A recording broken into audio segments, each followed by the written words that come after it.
I'm going to try and do something in 5 parts, and it's going to be called Be the Bear. And this is part 1. Okay, and when I say be the bear, I mean a bear, like a regular bear. Play football like a bear, offensive line anyway. Okay, I've used analogies of machines and martial arts before. A machine does one thing well, usually. Uh, and martial artists, we've talked about the judo, the judoka, the sumo, and the karate guy. Uh, and really, I went back and did animals, probably starting, I don't know, uh, around 2010. Okay, and the first animal I want to talk about is a goat. Okay, and if you play football like a goat, okay, notice the horns of the goat go backwards. Okay, and you can only horns backwards means you can only headbutt. Okay, and we taught headbutting for a long time. So did everybody else. Northeastern University, we were in the wishbone. We used the shoulder, but still basically a headbutt. Okay, and a goat can only butt. He can't make force any other way. Okay, and what we're talking about is making force. And the problem is he's got to get close. Okay, you got to close the distance. Okay, and a snake playing like a snake, you can play long. Okay, the snake can strike, but it can't add torque. Okay, and it can't travel. Right, so don't play like a snake and don't play like a goat. Okay, then we go to the bull.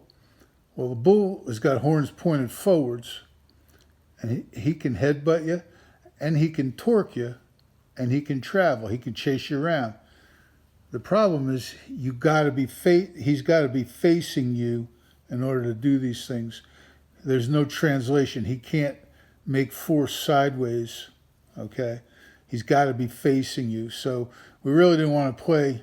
We started playing like this probably at UMass, using the arms. Okay, obviously the arms and the horns are the same. Okay, what we went to is being the bear.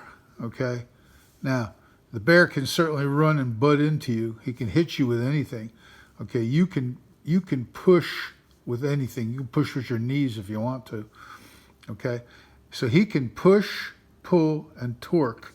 And that's the 3 ways that a human body can make force.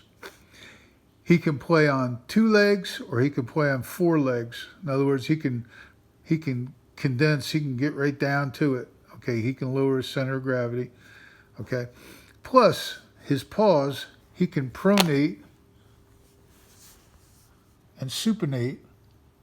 Okay, and somewhere in the middle, and his arms are very articulate. Okay, just like us. So what we want to do is emulate the bear, being the bear. Okay, and the number one thing that makes him so effective is he can translate. He can strike something that's on his side.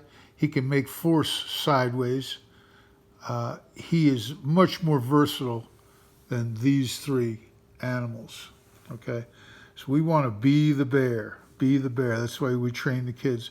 I remember the first time I started saying that to kids, they really got a kick out of it. But after a while, I think they understood what was going on. Now, we've very recently, probably the last 5 years, I wouldn't say 5 years, I'd say we started doing it at Ball State. We wanted to play in a shell like an armadillo. We wanted to cover up our chest plate and roll our shoulder down. Okay, so that was the first time we talked about real defensive play, where we wanted to be facing in one direction and close off or shut off access to our chest completely by rolling the shoulder down, like an armadillo rolls himself into a shell. Okay, but essentially we wanted to be the bear. Okay, we wanted to be able to make push, pull, and torque. And I'll talk about that in the next section.